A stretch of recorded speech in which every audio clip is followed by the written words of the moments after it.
Thanks, everyone. I'm always excited to hang out at BSides, and obviously been a presenter at both BSides Edmonton and Calgary. So I love the atmosphere. I love what it's all about. This session is really about cat and mouse. It's a little bit of perspective around EDR and XDR. And I love the whole thing with Liam Nielsen, right? I've acquired a set of skills over my career, and let me find you, and we're gonna be able to figure out what's going on. You may not be able to find anybody to take care of them, but the exercise here should be interesting if you've not been through this before. All right, so I know this one's a little bit dated, but it's one of my favorite ones out there, NotPetya, and I like just to frame it before we get into the meat or the details of things, but. I start this a lot, so some people may have heard this before from me in another talk, but NotPetya is interesting in itself because it had a lot of different components to it. It's also, I believe, supply chain driven as well. But the interesting things with NotPetya is that all it needed is one area within the organization to get in, so you could patch 99% of everything, and they find one, and the game begins. And with this particular attack, it not only popped a box that exploited a vulnerability within SMB, but once it was on it, then it used Mimikatz like capabilities to harvest credentials and then log into all the systems that you may have patched anyways. It's interesting because you've got lateral movement, you've got endpoint activity, you've got perimeter stuff that you've got to bypass, you've got exploits that are taking advantage of a vulnerability. There's lots of different pieces here. And think about it. The adversary needs to be right in a lot of these in order to be successful. So we have an opportunity to mitigate these types of things because all we have to do typically is, belt one out of the air and the game is over. And so when we're going through this, think about if you had NotPetya 2 or something similar, right? And so there's a couple of questions you're going to ask or be asked. And that is, do we have protection mechanisms in place to mitigate risk? And have I been targeted? And if I have been targeted, this is really what we're going to dig into. Do I really understand the story? Now, we're not going to, do NotPetya. I'm just going to provide an example of data points that you might think are good enough, or you've got a good idea of what might be happening. But in fact, there's more to the story. And you're probably, what's happening is you might mitigate what you believe is the risk, but you see constant reoccurrence of the threat. And it's this cycle game, right? That you're continually finding a little bit more, mitigating it. The adversary is getting past that or has another way of doing it, or there's multiple elements that you haven't discovered. And there are obviously opportunities for the adversary to continue. As we go through this, think about this other element called LowCards exchange principle. I'm a big believer in this. So this is forensic science. This is the Sherlock Holmes of France. And basically what he says is it's impossible for a criminal, as an example, to go into a crime scene or leave a crime scene without either leaving something behind or taking something from it. And therefore, there is an opportunity to discover those elements and get an idea of been there. And so think about this. It could be, hair follicle, maybe not mine, at least not up here, but maybe down here, right? Like a hair falls into a fiber carpet, and maybe it's a tiny piece of hair and it looks like the fiber carpet. Very difficult to find. But if you have the right tools in place, you can certainly find that. Then you might have some DNA, and then based on DNA, you might question individuals. They might say they've never been there ever in their entire life.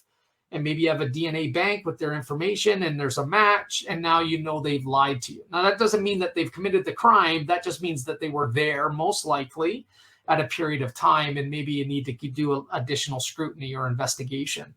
And so when we think about systems, exactly the same thing, right? It could be residual. It could be a registry entry. It could be a mutex on a box. It could be an IP address or a flow that took place at a particular point in time. But really trying to collect all that data, it's tough. It's a tough game, especially with COVID. Now everything's remote. And so it even gets harder, right? Everybody's working from home. But ultimately, the data exists. Now, if you don't have access to the data, as an example, DNS data, and DNS is being queried all the time in order to operate. If DNS data is being sent to an ISP when the user's remote, well, if that's where it starts, that's a missing piece of the puzzle you don't have.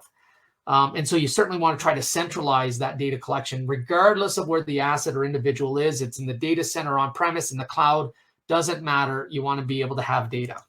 Data is the new gold, right? Or the new oil, right?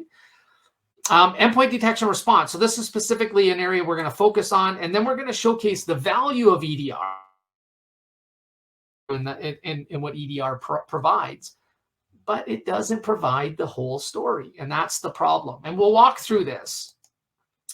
So endpoint protection, or EPP, it is what we used to have, right? Traditional AV, and it might have firewalling components, it might have USB check and all that kind of stuff, right? So that's kind of the EPP market, and that's where most traditional AV vendors have sat. And then you had this new market with endpoint detection and response, and at the start of this was more complementary to your EPP. So it wouldn't replace your AV functionality typically. It would be there to enhance it, to provide advanced maybe threat protection, but its main focus was around detection and response, right? What happens when a file is executed on an asset, right? What exactly happens? And we're going to talk about that. And then you've seen this, people started questioning, why do we have EPP and EDR? Why can't we have a consolidated offering? And now you see this emerging a market around EPP and EDR now really coming together. And quite honestly, I think it's being led by the EDR vendors, right? The EDR vendors that started in the EDR space are really driving this because they're very good in that area. And now they're adding the traditional EPP functionality to their platforms.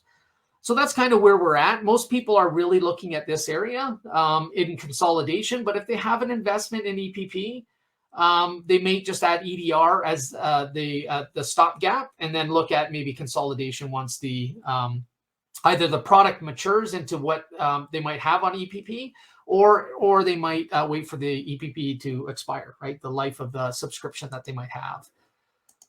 And so when you look at capabilities, this is going to get a little bit detailed here, but when you look at EDR and EPP, I really don't care too much about the EPP portion. I'm not saying they're not valuable, but as threat hunters and defenders, that stuff's batting the easy stuff out of the air, right? That's commodity-based stuff for the most part. What I want to get into is some more of the advanced capabilities, right? The things that really going to differentiate me when an incident happens, right? That's going to give me the tools and power to really figure out what's happening. And I'm going to add the human element to it. So you've got things like, quick, easy SHA-256 matching, right? So you want a global database that you can reference and do quick checks, right? That's easy, commodity-based stuff, so to speak, right? Static analysis, so this is examining the PE headers, looks for DLL imports, the heuristics engines are usually here as well. You got malware file analysis. This is where we get into dynamic analysis, right? Grab a file, throw it in a sandbox, detonate it, and look at what it's actually doing. And then based on the behaviors of that, I might have a good indication of risk there, and therefore maybe want to block or mitigate that. Vendor threat intelligence cloud, obviously a third party and the vendor itself are going to hopefully further enrich the technologies and platforms that you're using to defend, and EDR is no exception here. All right, as we start moving up the stack, we're going to start getting into a little bit more advanced capabilities. And so exploit prevention, so randomized memory structure. So if for example, there's an exploit within Firefox, the memory location, that's where I'm going to jump to run my arbitrary code to exploit the system. If that's randomized, it's not going to work, right? It's going to mitigate that risk. I would want something like that. It's going to also help with fileless malware. So things that run in memory, right? Not resident on disk that you can scan. You've got malicious activity protection or behavioral analysis. So this starts getting into things like if, for example, something happens you haven't been able to detect it with other means, and it starts encrypting the drive at large volume, right? And the file names are, common. All of a sudden, then you could detect that. You might lose a couple files, but you can kill that process. and ultimately stop the encryption of the drive. This is an example of malicious activity protection and behavioral analysis. AV engine, obviously going to be there. Again, the commodity-based stuff. Fuzzy fingerprinting, this is going to help with polymorphic type threats. Cloud-based IOC, so this is, again, further enriching what you know. And so what do you mean by cloud-based indications of compromise? Well, if you can document the command line that's passed to PowerShell, that command line provides information. That information can trigger a cloud-based IOC or even a defensive capability on the box, and at least alert you if it didn't mitigate it. And so that's where you can get into some cloud-based intelligence as well. Device flow correlation. So this one's, I always use the analogy, you are who you hang with, right? And I remember being told that when I was younger, and I'm thinking maybe everybody here has been told that, or unless it's just me. But the point here is that if you have a file, as an example, that's making a connection to a known bad IP, well, then even if you haven't detected the file as bad, there's a good indication that it is bad. And therefore you certainly can start mitigating the risk there. System protection. So this is where we get into process injection and making sure that exploitation is not going to take place. You've got script protection that if there's a script-based type attack, you want to mitigate. And then overall behavioral protection. So the other one was analysis and malicious activity protection. This one starts looking at, as I mentioned earlier, files, registry, network events. So a collection of all of those capabilities, and then maybe there's an indication of compromise. So device flow correlation is more around activity and really centered around that. Behavioral protection expands that to include more elements. And then you get into things like continuous protection. So retrospection, and that's back in time. And so what that means is that if, in fact, you do have a file that comes in that is able to bypass any of your controls, you might get intelligence later to know it's bad. And so the good thing about that is you're going to hopefully block all net new.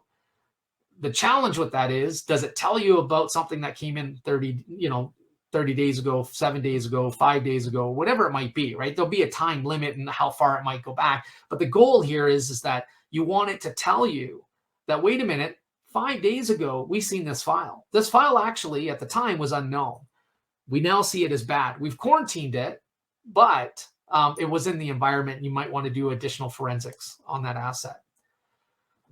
You want to observe behavior of clean and unknown files on the system. So this is one of the challenges I see, right? Is that if you're only looking at malicious files, what about clean to clean processes or unknown processes that are on the system itself? They may turn bad later. And so if you're not you may miss that. Can I quarantine? Obviously, mitigating control, and then observe interactions between files to determine suspicious activities as a whole, and then watch network traffic and isolate C2 and data exfiltration elements. And then advanced response, forensic snapshots, endpoint isolation, being able to use things like OS query and do advanced searching, and then automation. These are typical capabilities that you might want to consider when you're looking at EPP. Then there are plus and minuses that I might have missed or add, but it gives you an idea of that. And then ultimately threat response. And we're going to talk more about threat response in a second. So what I thought I'd do is actually, let's just go through a very simple investigation together. Let's hang out and walk through this and think about this in your environment. Think about this like NotPetya too. And so what's going to happen is that you're going to get a help desk ticket maybe, right? Because somebody had discovered this command prompt. And I keep looking this way just so you know this is where my other monitor is. So I'm just balancing between the two and my videos here. Sorry, I couldn't hear what you said. Well, you're not supposed to be listening, Siri. But anyways, so you've got this ticket that shows a screenshot. So kudos to whoever sent this. Maybe this is an individual in HR, and they sent this to you because they saw it and they were like, what's this? Which is great. Now, what is a little bit about probably, well, the file name, because you can see that here. And about the operating system because it's a corporate asset, and it's Jack Tripper. I might be dating myself there if anybody knows Jack, but Jack Tripper is the user, and we know that the user has claimed that they have no idea how this was launched. They have no idea. So that's what we know. So what do? What's our next step? Do we just look to block the file, right? Or do we want to really find out what happened? And this is where EDR really comes in. And so what we do is that we have a timeline. And again, it doesn't matter how a vendor displays the data. It's just how to get to the same result doesn't really matter. But you have resume.exe. So the first thing you'll get is a SHA. And now I have a SHA-256. So I now can use that information to query all kinds of product, right, that I have in my environment. From one vendor, multiple vendors, there might be a little bit of work to do that. Or maybe it's pretty easy. Depends, right? But now I know the SHA-256. I know it was created. I know there's a retrospective event. The creation would be highlighted. And in this case, it's PowerShell. So as a investigator, an analyst, defender, red team, it doesn't matter who you are, purple team, right? This is at this point now interesting, right? PowerShell is responsible for resume.exe. And so if you scroll back a little bit, you will see information about PowerShell. And PowerShell's telling us that actually the command line argument passed was that it went to ret.space, gives us the port number. Now, many people might say 8080, we wouldn't even let that outbound. Then awesome, right? That's exactly what you want to do, right? If that's not a web-based port that you support, then you probably shouldn't let it go outbound anyway, right? And restrict it based on port or application. Problem with application here is it's HTTP, and it would have got out if you're just doing application control. So again, proxy could help here. But what happens if they're off-premise and this is where it happened? Do you have the same levels of controls there as you do on-premise? I would say most organizations don't. And so there's a great risk that this could happen. But anyways, so they went to ret.space, port 8080. They downloaded a payload called resume.exe, and it executed the process. So we know that. And so that's awesome. That's great information. And then we get a cloud-based IOC as an example that says that this was actually a macro from a Word file that launched PowerShell. Right. Again, this helps with all that command line insight that you're that's being captured and shared. And so that's pretty nasty so far. Right? We don't know what the impact is to the organization, but we know that this is definitely nefarious, right? It's bad. And so when we scroll back, we know WinWord, PowerShell, macro, WinWord, macro, PowerShell, ret.space, resume.exe, and then start the process. We know that already within a few minutes. I'll just check here. Yeah, within a few minutes. Now, it might take a tiny bit longer, but you get the idea. We've got some great insight that your traditional AV may not provide you, right? It tells you whether or not the SHA was bad or if it was quarantined or blocked, and you might have the ability to go right-click and mitigate the risk. But would you stop reinfection here?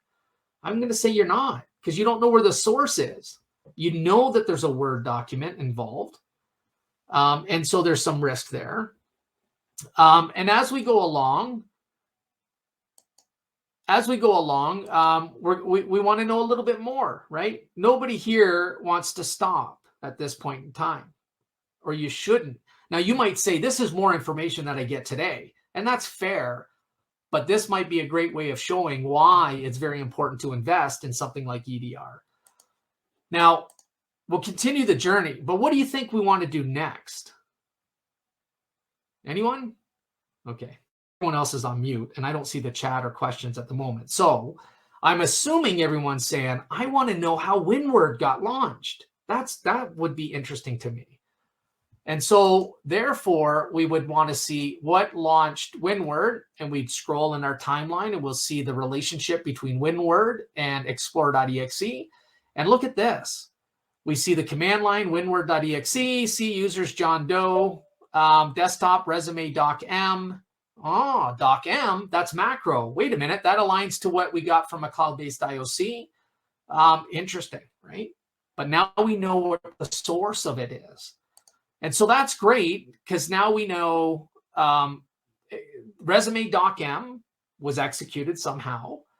And then Explorer does its thing to get WinWord ready. And then a macro gets launched, and then PowerShell gets invoked, and then goes to ret.space, and then downloads resume.exe, and then starts that process. And we don't even know what happens after because we're not going this way. We're going backwards at this point in time. But that we would have to go forward to figure out what happened. Was there data exfiltration? Did it move laterally? All of that stuff.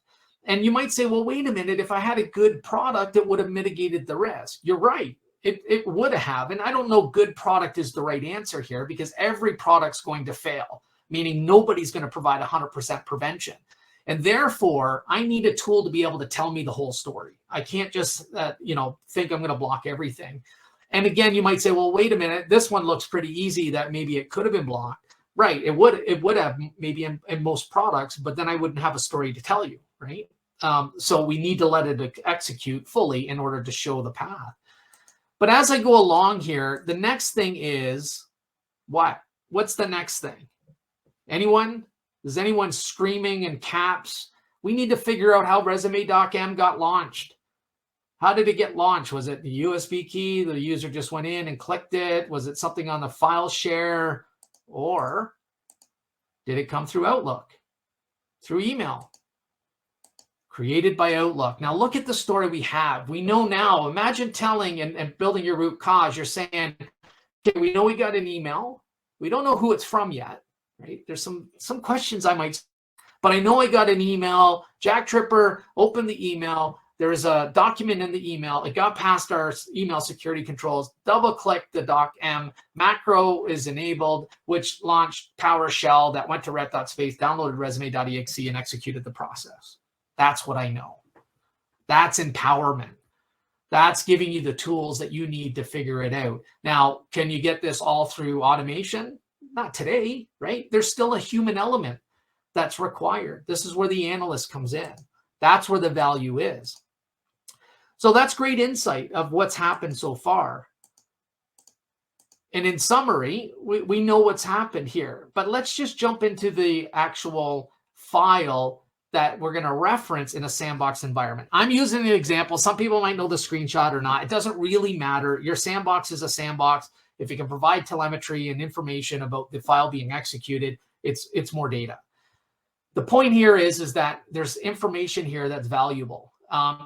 A couple of things. One is I get to know how it was executed. A couple of things that I might want in a sandbox is things like an exit node in Canada. Why? Well, malware writers, especially at high-end commercial enterprise accounts and public sector high-profiled customers have been attacked, and they are looking specifically for a Canadian exit node. So they're basically looking, wait a minute, I'm not going to detonate if I'm not coming in Canada or out of Canada. And so if you detonate that in a different sandbox, there's a good chance you're not going to see anything because it goes benign if it finds out that it has an IP. It's very trivial, but it's something that adds a little bit of value. But the goal here is to see the behavioral indicators. Now, right away, I see poison ivy default mutex. Okay, so now I know what family it's from, right? And there's some other things that it calls out from a behavioral perspective. You've got DNS data, TCP, IP streams, extracted domains, processes, artifacts, registry keys, created keys, modified keys, deleted keys, file activity, all good stuff. If there's reference to MITRE, even better, right? Now I can come into MITRE and see, wait a minute, here's something that maybe has persistence and what technique, not only the tactic, but what technique might have been used, and also some mitigating controls, right? That's valuable as well. The other element here, this is a behavioral indicator, and what's interesting here is, first off, it's poison ivy, right, and remote access Trojan. So it gives me some insight of what might be happening here, and obviously some additional insight into where I should be looking. And so they talk about remote command shell, right? Key logging, screenshot captures, file management, encrypted communications. Those are all good things. but it also calls out a mutex specifically. Now, you might say, well, wait a minute, what is a mutant or a mutex? Well, it helps a system not execute something that already has, say, Outlook running, right? If Outlook's already running, you can create a mutant and it ensures that you're not installing or executing that code. Adversaries use it a lot, right? Because what they don't want to do is create noise. If they've already got something on the system and it's working, they don't want to, invoke anything else. And so they wouldn't actually execute here because the process is already taken care of, right? They've already got something running. But for you as a defender, analyst, red teamer, blue teamer, purple teamer, whatever it is, right? Whatever your role might be, because in Canada, people wear many, many hats.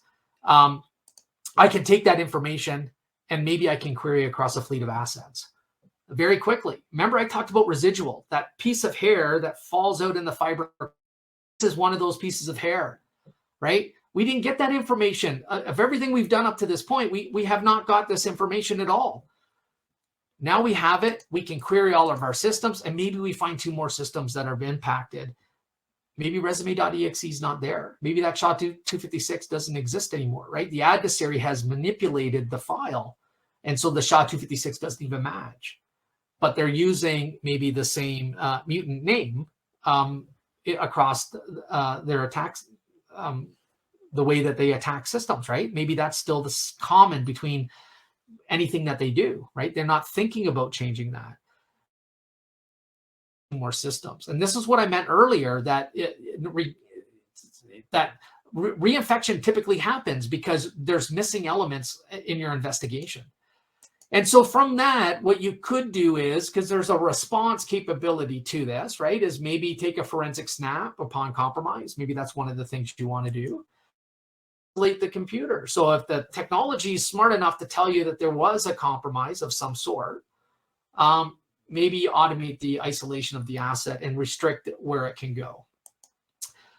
Submit it to Sandbox upon detection. Again, just take that sample and submit it, detonate it, and get all the analysis ready and done for the analyst to review.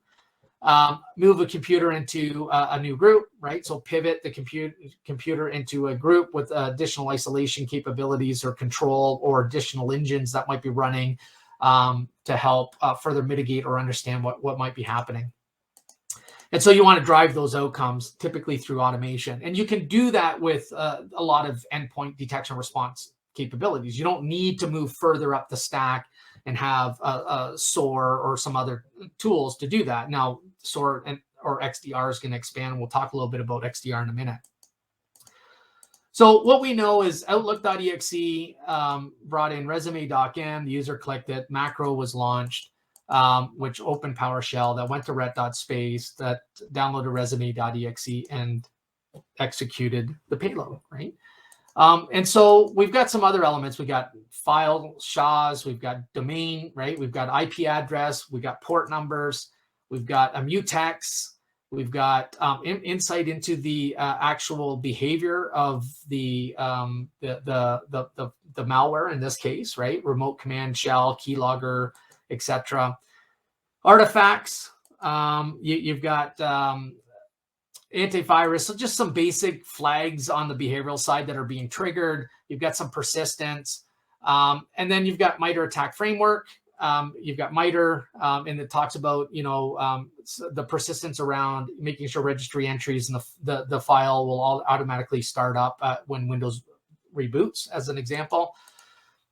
You've got some network information, scripts were involved, macros, PowerShell, and the threat source. So at this point, the threat source is Outlook.exe. So awesome, right? And some of you might be saying, that's amazing. I can't do that today. Some of you might be saying, yeah, we do this every day. There's no magic here so far. And you're right. EDRs are all going to fall in line to this, right? They're going to provide this type of insight. Some are going to do things better in some areas, and then others are going to do worse or whatever, right? Like, it's give or take.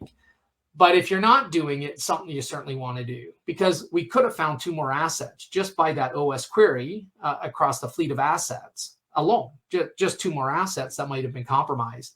And then based on that, we may have expanded. So what about the rest of the story? So things like, what email did it come in on? Is that relevant or important? I think it is, right? Who sent the email? Anyone else impacted? How do I ensure we have defenses in place in other defensive technologies to mitigate that risk, right? I want a layered approach. If I can take that SHA and make sure that I just, send that out to all my defensive capabilities that can look at a SHA and block, then I want to do that. So this is where extended detection and response comes in.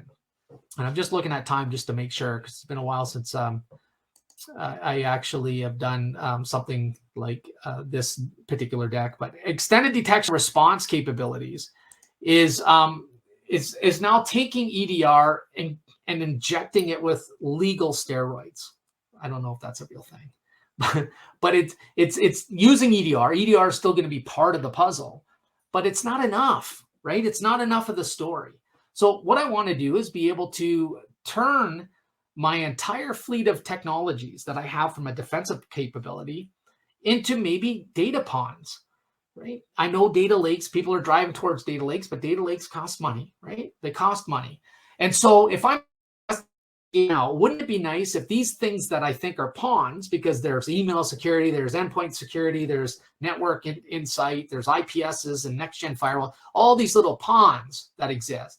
If I have an API-based platform that can query them and build a river system that attaches them, that's pretty valuable.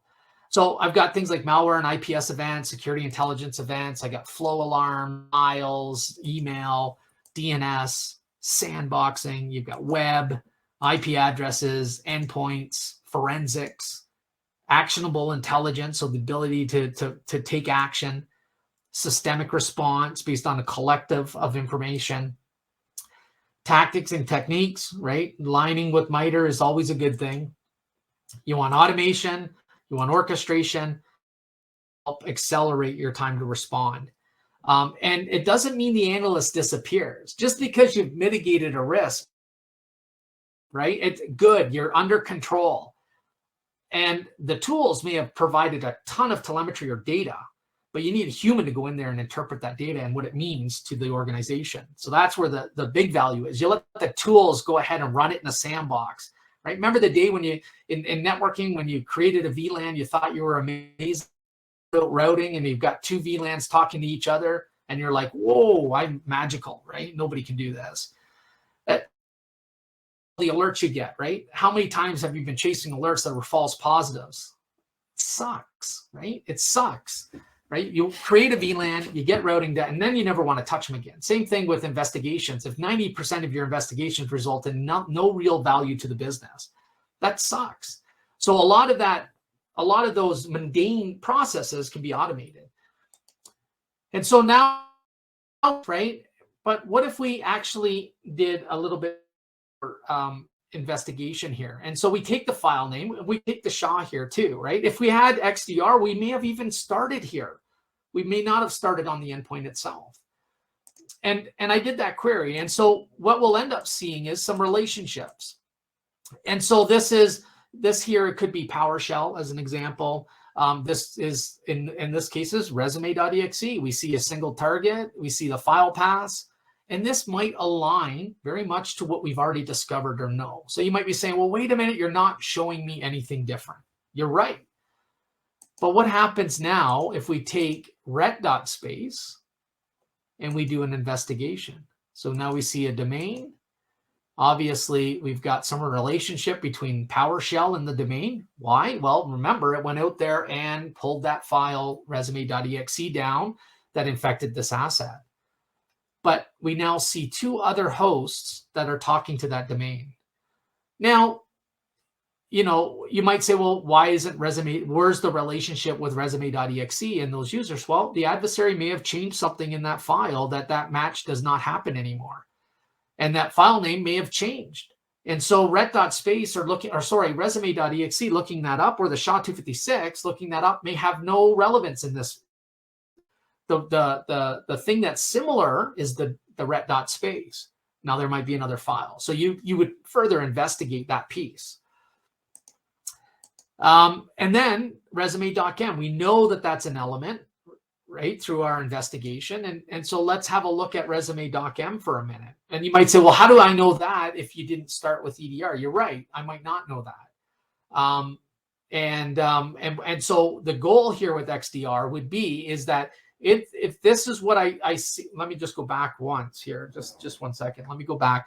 If this is what I know right now, what I might want to do is pivot into this file, right? Maybe I want to view it in a sandboxed environment. Maybe I need to go to EDR to get additional telemetry insight, right? So you should be able to expand your investigation at any point from here, right? But whatever, we figured out resume.m is involved here. And so we do a quick query. And so we see there's the relationship of Outlook in this file. We also see the relationship to that endpoint. So this really confirms that first story that we've seen, right? This is everything that we know in our initial investigation. The difference here now is that I've got 2 more assets that I have to further investigate.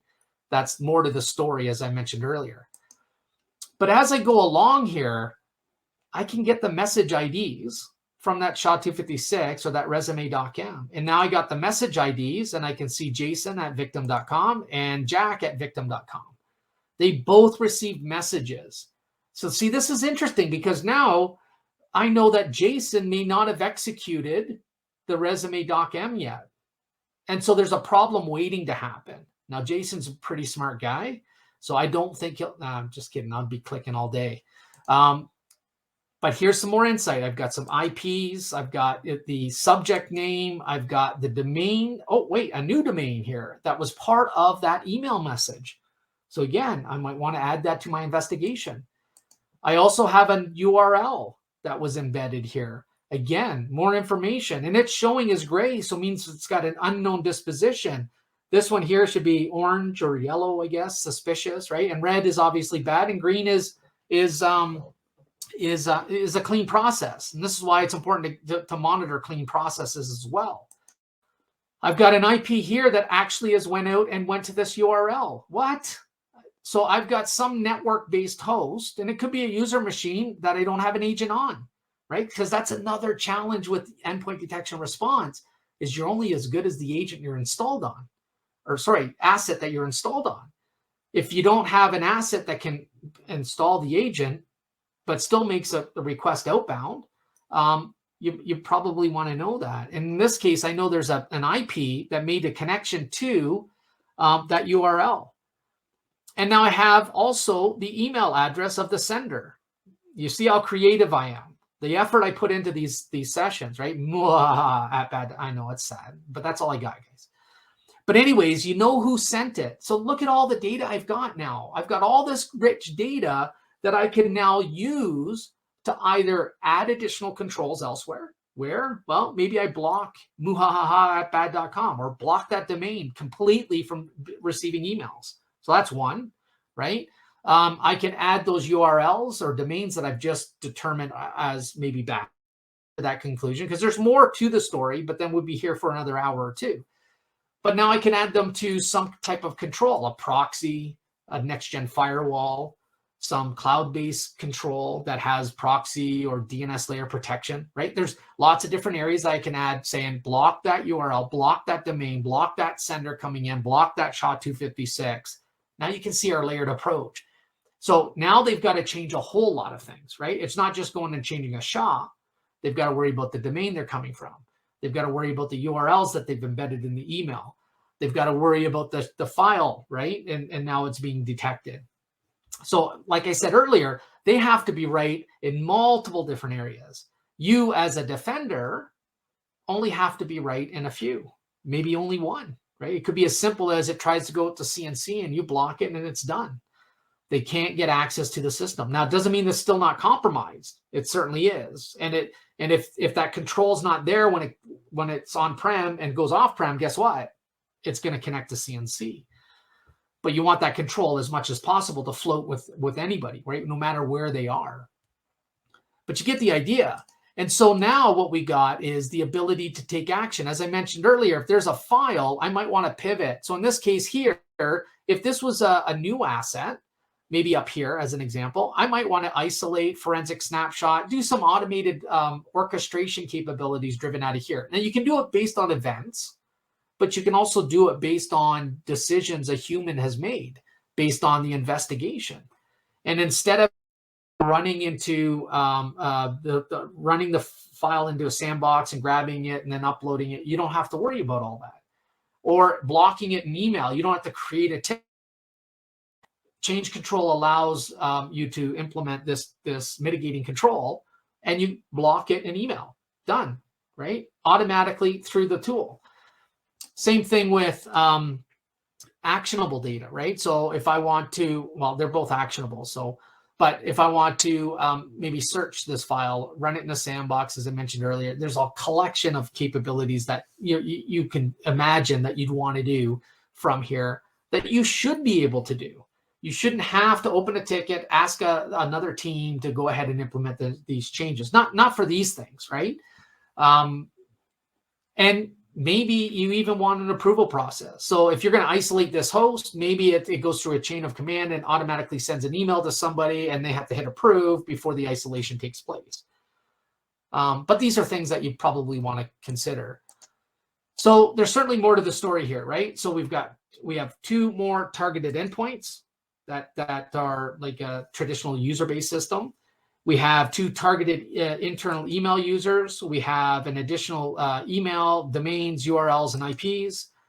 We also have answers to those 2 questions. So that one question, we know that we've been compromised, right? Have we been compromised? Yes, we've been compromised. So we know that answer. And then finally, do we have defensive capabilities in play? And based on the intelligence that I'm seeing here in XDR, things that are red means that I've got a mitigating control, meaning that I have intelligence that knows this is bad. And if product understands that these are bad because they're taking in the same feed data, then I know I'm mitigating that capability exists. Or I've driven an outcome based on my investigation to enforce that mitigating control. And so now I do know I have defensive capabilities. So this is how you can help stop that reinfection, right? Is truly understanding the story. Because if you didn't, you would have missed the first piece. And this piece here would have been missed. And you know what? It would be a new file, a new SHA, and the process would start all over again. And it will continue to do so until you figure out exactly what's actually happening. So that's it. It's game over. You guys win. The mousetrap's set.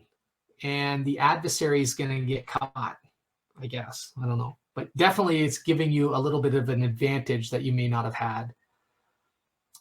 So that's all I have. I'm going to see. Let me just see. Can I see? Let me just put that. Can I see? Okay, now I can see the window. Let me see if there's any questions or comments. Yeah, so complexity, you're right. Like this is complex. There's no way of sugarcoating it. It is complex. There's no magic button. There's no magic technology. No vendor that's going to be able to provide all of these answers. Now, what you want to do is simplify the capture, where you need to go, streamline that process to, empower the analyst to do add value. Is there tools you would recommend to use for sandboxing portion? There's all kinds of tools out there. I think most people know I work for a vendor, so I try not to get into recommendations of product. But I would just encourage you to do your research, talk to your peers. There's lots of really good products out there. The biggest thing to consider around products in general, is the complexity that you end up having with all these different capabilities. If you look at security industry has, I think last time there's 900 or 1,000 vendors, and I've heard numbers of 1,500 to 3,000 vendors in security. If you look at network, systems, storage, you're talking about a few dozen, maybe two dozen, right? That's it. Most people can count most major networking vendors, most major system vendors, or most storage vendors. Try to name the security vendors in the space. And I've done this in the past where I've made something up. I was at a customer location, and I'd said, you know what, have you ever heard, and I was just trying to make a point, and I learned something very much in that session. I said, look, have you heard about this product called Security Ninja? And I don't know if you know, I think Doug Leese and I had chatted about this joke before around Security Ninja and the sandboxing tool or something like that, right? But anyways, I talked about it does sandboxing, it does endpoint detection and response, it does all. And I said, who in this room's heard of it? And I had someone raise their hand. And I said, no, I just made it up. Like I just made, like 100% made it up. But then I felt, oh, wait, the person on the spot, like really bad in front of a room of like 30 people. And then, so I retracted a little bit by saying, maybe it's true. Maybe the product does exist and I don't know about it. But that's the security space. So there's a lot of complexity there. And so as long as you evaluate that and you're able to work through that, then any product will work.